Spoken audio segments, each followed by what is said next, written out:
You're saying It's there's a bad. crisis of masculinity. I mean, what do you do about it? But does it bother you that your audience is predominantly male?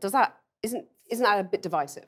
No, I don't think so. I mean, it's no more divisive than the fact that YouTube is primarily male and Tumblr is primarily that's pretty divisive, female. isn't well, it? But Tumblr is primarily female.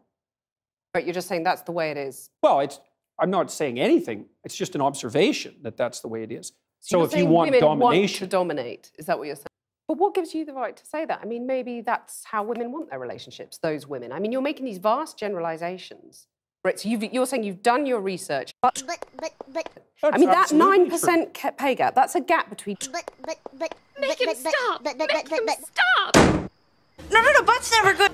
However... Oh, see, no, that's a fancy butt. Again, a vast generalisation. OK, so rather than denying the pay gap exists, which is what you did at the beginning of this conversation... I also didn't deny it existed. I denied it existed because of gender.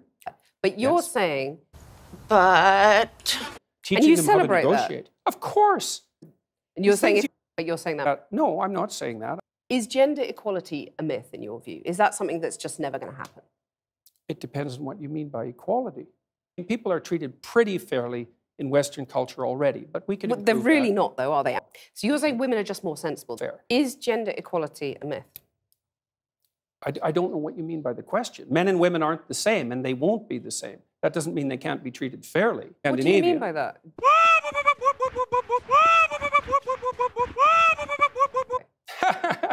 Because they're actually not listening. Yeah, to some degree. I suspect you're not very agreeable. So that's the thing. Successful women, I'm not very agreeable.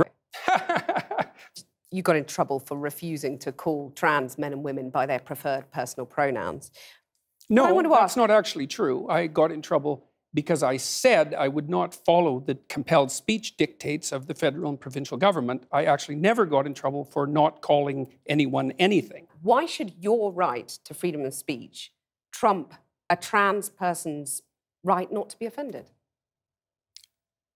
Because in order to be able to think, you have to risk being offensive. I mean, look at the conversation we're having right now. You know, like you're certainly willing to risk offending me in the pursuit of truth. Why should you have the right to do that? You're doing what you should do, which is digging a bit to see what the hell's going on.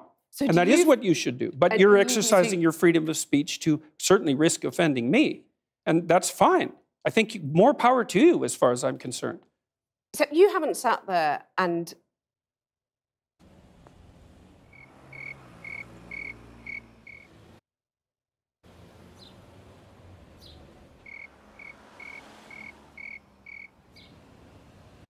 I'm just trying to work that out. I mean... I don't think I get it. Ha, gotcha. You have got me. You have got me. I'm trying to work that through in my head. Yeah, it took a while. It did, yeah. It took a while. Make him stop! Make him stop!